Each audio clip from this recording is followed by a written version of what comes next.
One morning, you will wake up and realize that the money you saved no longer buys anything, and this will not be an accident, and it will not be a sudden mistake, and it will not even be called a crisis. It will be something done deliberately. Because throughout history, no empire has ever kept its money strong in order to protect its people. Every empire said the same thing. This is safe, this is stable, this system will last forever. And every single time, history proved them wrong. Rome said it, France said it, America said it, Byzantium said it, modern states still say it, and the ending never changes. Silver was diluted, paper was printed, gold was debased, banks were closed, and the result was always the same. People worked harder, saved longer, trusted deeper, and when the system needed to save itself, it erased them. Because money is not rock. Money is not permanent. Money is trust, and trust can vanish overnight. The numbers you see in your bank account are not real objects. They are promises. And history shows us that in every major collapse, the first thing to disappear is those promises. The Byzantine Empire understood this better than most. They had already watched Rome destroy its own currency. With the silver denarius, emperors reduced its purity again and again until the coin was almost worthless. They saw how inflation hollowed out society, how ordinary people were impoverished while the state survived, so they tried to do better. They created the gold solidus, a coin so pure and so reliable that it became trusted across Europe, the Middle East, and Asia for centuries. Merchants accepted it without question. Armies were paid with it. Trade depended on it. It was the closest thing the medieval world had to a global reserve currency, and for a long time it worked. But then history repeated itself because states never change. Spending increased, wars became longer, more expensive, bureaucracies grew, and the temptation returned. The purity of the gold was slowly reduced. Cheaper metals were mixed in. At first, nobody noticed. Trade continued, confidence held, then cracks appeared. Trust weakened, and once trust broke, the illusion collapsed. The coin that had anchored an empire became just another political story, and the winners were not those who trusted imperial guarantees. The winners were the ones who quietly held real gold, real land, real value outside the reach of the state, because governments cannot resist debasing money. And when they do, real value always escapes. The system then came the Black Death between 1347 and 1351. Half of Europe died.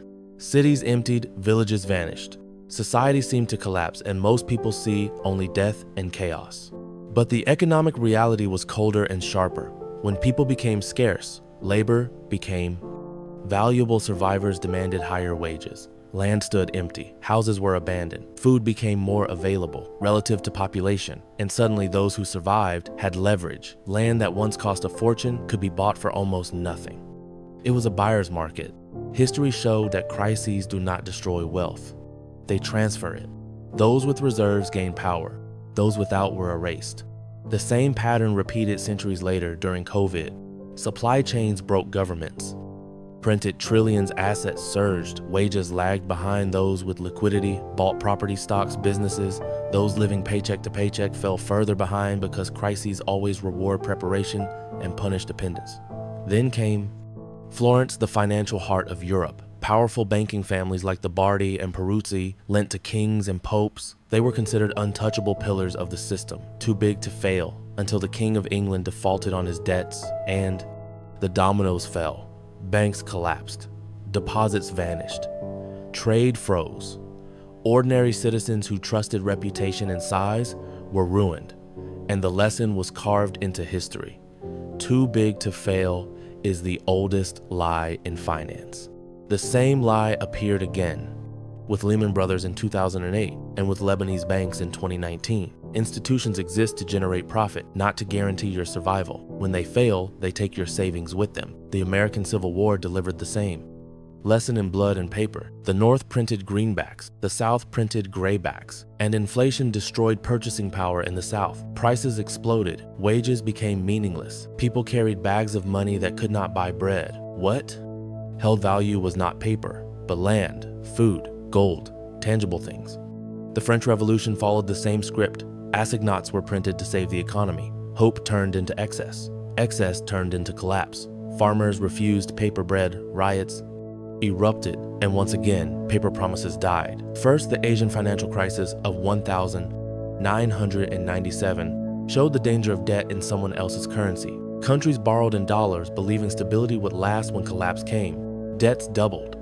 Overnight, unemployment soared, and ordinary people paid the price because borrowing in another currency is a death sentence. And then came Lebanon, the most modern and brutal example. Banks' closed accounts were frozen, the currency lost over 90% of its value. Doctors, engineers, retirees, everyone who trusted the system was wiped out, and everyone learned the same lesson. Money in the bank is not a vault. It is a loan you give to an institution that can refuse to repay you.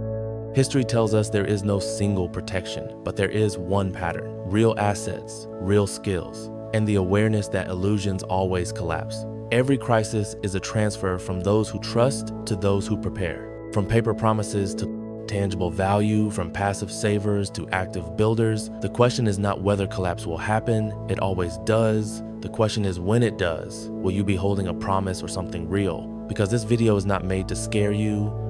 It is made so that one day, when the system tells you it is safe, you remember history and understand the price of believing it.